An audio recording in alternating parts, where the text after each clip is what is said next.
le droit du fédéral de faire ce qu'il veut? Je suis un fervent défenseur des juridictions, des compétences des différentes juridictions. Quand on touche aux juridictions des provinces, je suis le premier à me lever et à dénoncer ces situations-là.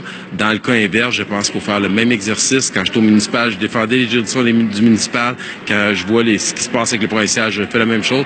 Dans ce cas-ci, c'est une juridiction fédérale. C'est un enjeu qui est national. C'est des milliers et des milliers d'emplois qui sont touchés. Je pense que dans ce cas-ci, le gouvernement fédéral doit prendre ses responsabilités, faire preuve de leadership.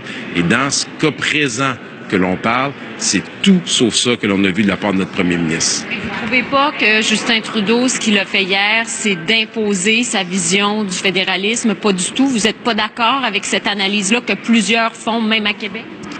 C'est 1 an et demi trop tard présentement. Le premier ministre a créé cette crise-là en ce moment, puis là, il essaye par tous les moyens de patcher pour trouver des solutions. Et la seule solution qu'il a trouvée, c'est de prendre 4,5 milliards. Et là, je dis bien, en date d'aujourd'hui, ça va être encore beaucoup plus, je peux déjà vous l'annoncer.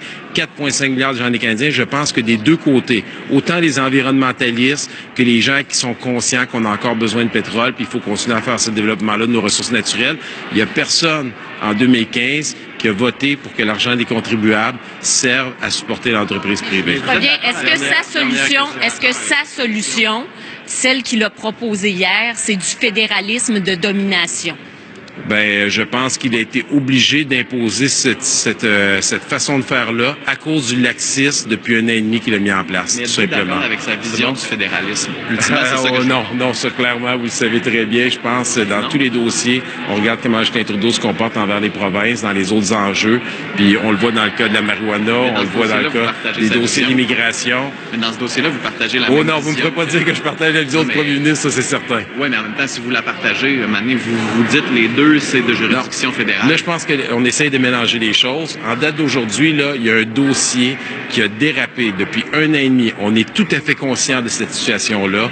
Des pipelines, là, des oléoducs, il s'en est construit exactement 4 avant 2015, sans argent des gouvernements.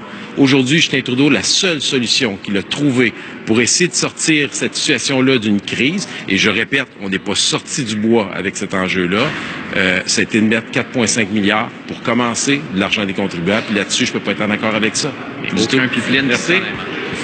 Alors, Alain Reyes du Parti conservateur qui commentait ce dossier, cet achat de la paix, comme on pourrait le qualifier, à 4,5 milliards de dollars par le gouvernement de Justin Trudeau pour essayer de régler, faire passer ce pipeline Trans Mountain. On sait qu'il y a de l'opposition de ce côté-là en Colombie-Britannique.